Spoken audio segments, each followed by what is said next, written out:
Charles کے رواج رہے ہیں اس علاقے میں، اور آج ایک بار پھر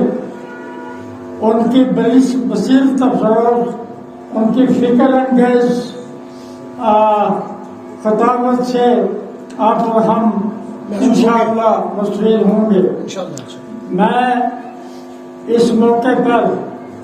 ڈاکٹر سید افتخار حسین شاہ صاحب کے والد ماجد سید منظور حسین شاہ صاحب مرحوم اور مغفور کے اظہار ثواب کے لیے اس حسینی مجلس کے انعقاد میں شامل ہونا اپنے لیے باعث صد افتخار سمجھتا ہوں، اور جہاں تک مولانا صاحب کی بصیرت افروز اور فکر انگیز خطاب کا تعلق ہے، میں ان کے اور سامعین کے درمیان زیادہ دیر حائل نہیں رہنا چاہتا۔ صرف میں یہ گزارش کرتا ہوں، اور یہ گزارش کرنے میں مجھے کوئی بات نہیں کہ تاریخ انسانی کے دلدوز سانحات میں سانح کربلا وہ سانح ہے کہ تاریخ انسانی تا صبح قیامت اس کی مثال پیش کرنے سے قاصر رہے، اور اس لیے کہ خانوادہ نبوت کے حوالے سے گفتگو کی جائے تو عرب قبائل کی سرزمین ہے، اور قبائل میں عربوں کے قبائلی کلچر میں قریش برگزیدہ چیدہ اور چنیدہ مانے جاتے ہیں، اور قریش میں خاندان بنو ہاشم اور خاندان بنو ہاشم میں حضرت عبد المطلب جو ایک وسیع الجثہ، دراز قامت اور ایک ایسی جاذب نظر شخصیت تھی، وہ تشریف لے گئے تو ابرا ان کو دیکھتے ہی نہ صرف یہ کہ حیران و پریشان ہو گیا، بلکہ بے ساختہ کھڑا ہو کر ان کا استقبال کیا، انہیں بٹھایا، اور بٹھانے کے بعد یہ دریافت کیا کہ آپ کیسے تشریف لائے۔ حضرت عبد المطلب نے فرمایا، آپ کے فوجی میرے اونٹوں کو ہنکا لائے ہیں، میں چاہتا ہوں کہ میرے وہ اونٹ آپ واپس کر دیں۔ ابرا مسکرایا، زیر لب ہنسا اور کہنے لگا، آپ تو کعبہ کے متولی ہیں، آپ تو کعبہ کے پاسبان ہیں، آپ تو سکان حجاز ہیں، آپ تو قریش اور خانوادہ بنو ہاشم کے چشم و چراغ ہیں۔ میں چاہتا تھا کہ آپ مجھ سے یہ گزارش کریں گے کہ میں کعبہ کو گرانے کے منصوبے سے باز ہوں، اور لیکن اس کے بجائے آپ اپنے اونٹوں کا مطالبہ کر رہے ہیں۔ حضرت عبد المطلب نے پرچستہ جواب دیا، ابرا میں اپنے اونٹوں کا مالک ہوں، اور اپنے گھر کا جو مالک ہے، یعنی کعبۃ اللہ کا جو مالک ہے، وہ قادر مطلق ہے، وہ جانے اور تم جانو، وہ اپنے گھر کا تحفظ خود کرے گا۔ پھر حضرت عبد المطلب کے گھر میں وہ چراغ روشن ہوا، جناب عبداللہ کے گھر، جنہیں سرکار دوسرا جلالت مآب، تقدس مآب، رسالت مآب، سرور کونین کے نام نامی اور اس میں غلامی سے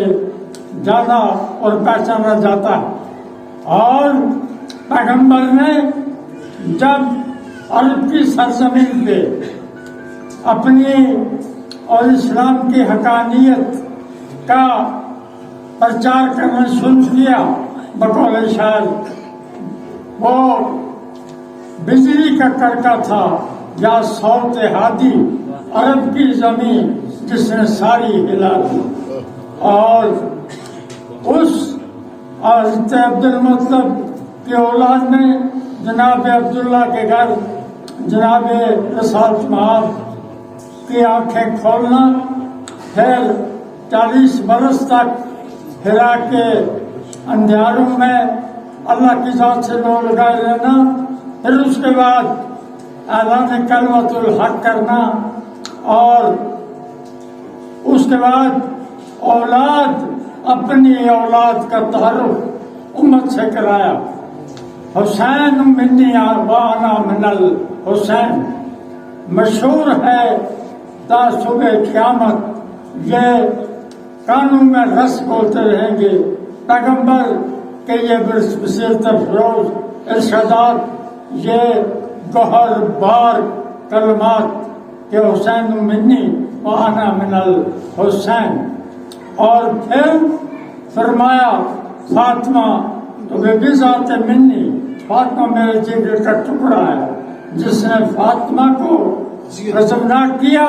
اس نے مجھے ناراض کیا، غضبناک کیا، اور جس نے مجھے غضبناک کیا اللہ اس سے ناراض ہوا، اور جس سے اللہ ناراض ہوا اس کا ٹھکانہ کہاں ہے یہ آپ سب سمجھتے۔ تو کہنے کا مطلب یہ ہے کہ وہ امت جس کو حسنین کا تعارف کرایا گیا، فاطمہ زہرا کا تعارف کرایا گیا، علی کا تعارف کرایا گیا، اور قرآن کی آیت موالہ جس پر شاد عادل ہے، لیکن وقت نے ایسا ہی کروٹ بدلی کہ جب حسن صلح حسن امام امیر معاویہ امیر شام نے اس کی دھجیاں اڑا دی، صلح حسن میں پہلی شرط یہ تھی کہ امیر معاویہ خدا اور رسول کے احکامات کے مطابق امور سلطنت انجام دیں گے، یعنی یہ ظاہر بات تھی کہ امام حسن یہ سمجھتے تھے کہ امیر معاویہ اللہ اور رسول کے احکامات کی نفی کرے گا، لہٰذا یہ پہلی شرط تھی صلح حسن میں، اور دوسری تیسری چوتھی پانچویں اور سب سے آخری شرط یہ کہ معاویہ امیر شام اپنی زندگی کے آخری سالوں میں اپنا جانشین مقرر نہیں کرے گا، لیکن تاریخ کا المیہ، تاریخ کی بدقسمتی، امت کی خرابی دیکھیے کہ آخری 3 سالوں میں معاویہ امیر شام نے صلح حسن کی دھجیاں اڑا دی، اور دھجیاں اڑاتے ہوئے ڈگر ڈگر کریا کریا نگر نگر یزید کی بیعت کے لیے مارا مارا پھیرا، اور یزید کو خلیفۃ المسلمین امیر المومنین اور کیا کچھ نام دے کر مسلمان پر مسلط کر دیا۔ پھر یہ بھی کہا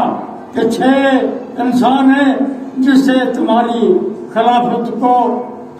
زک پہنچ سکتی ہے، ان میں عبداللہ ابن زبیر، عبداللہ ابن عمر اور اس کے ساتھ حسین ابن علی، لیکن عبداللہ ابن عمر ایک نمازی، ایک عبادت گزار شخص ہیں، ان سے کوئی خطرہ نہیں ہے۔ عبداللہ ابن زبیر شیر کی طرح بہادر ہیں، لیکن ان سے بھی زیادہ خطرہ اگر ہے تو حسین ابن علی، اس لیے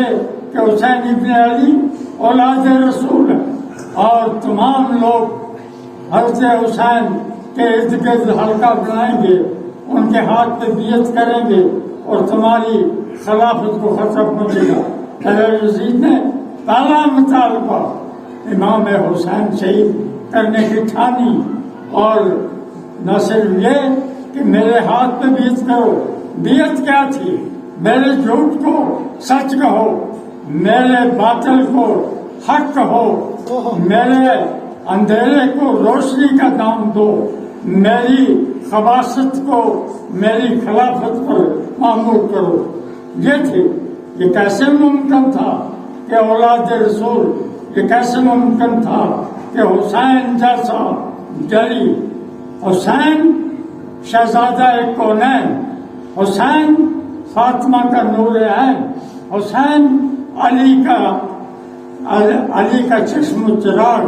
حسین پیغمبر کا حسین منی وانا من الحسین، وہ حسین کیسے اپنا ہاتھ اس ہاتھ میں دے دیتا جو ہاتھ غلیظ تھا، جو ہاتھ پلید تھا، جو ہاتھ کسی طرح سے بھی پیغمبر کے ہاتھ کو تھامنے کا متحمل نہیں ہو سکتا تھا۔ لہذا حسین نے انکار کیا بقول خواجہ میری، شاہ حسین پادشاہ حسین، دین اس حسین، دی پناہ است حسین، سردار نہ داد دست در دست گزیر، حقہ کے بنائے لا الہ حسین۔ حسین نے جو تاریخ رقم کی وہ مؤثر بھی ہے اور طولانی بھی۔ مؤثر اتنی کہ 10ویں محرم کو صبح سے نماز ظہر یا عصر تک یہ 72 نفوس قدسیہ کو جام شہادت پلا کر ان کا کام تمام کر دیا، اور طویل اتنا کہ اس میں 2 جہاں کا راز ہے۔ صبح قیامت تک لوگ اس قصے کو، اس سانے کو، اس شہادت عظمیٰ کو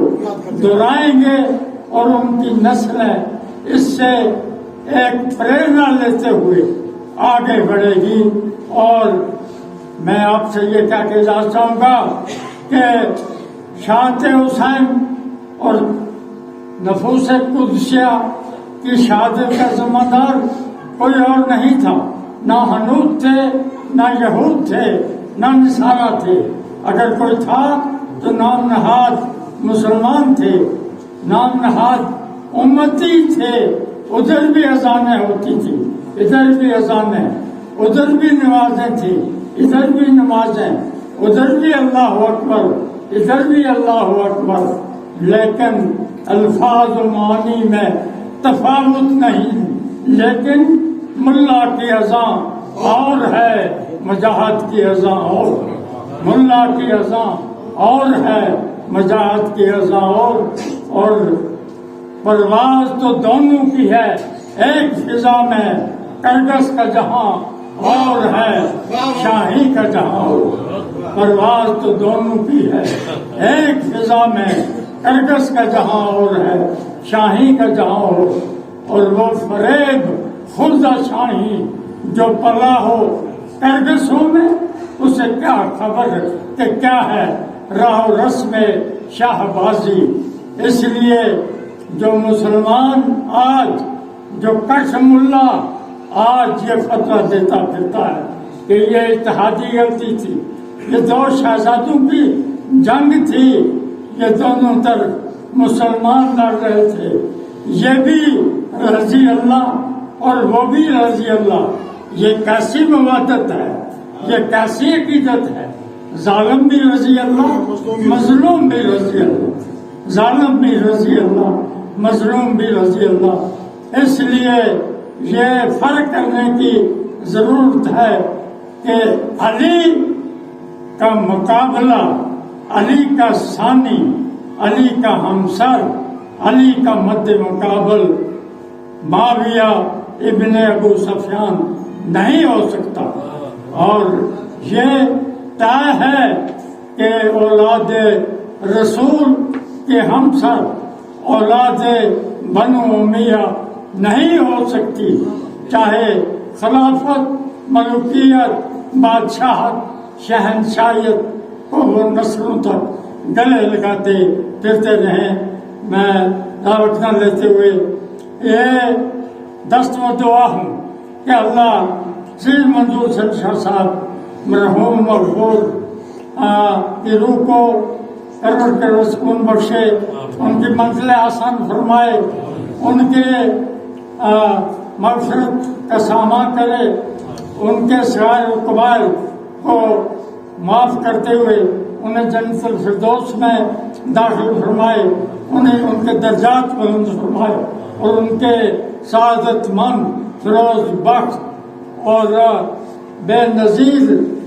فرزند ڈاکٹر سید افتخار حسین شاہ صاحب کو مبارکباد پیش کرتا ہوں، اور انہیں یہ بھی مبارکباد پیش کرتا ہوں کہ آپ نے حضرت قبلہ سید مہدی صاحب جیسے جید عالم کو ہمارے بیچ لایا. شکریہ.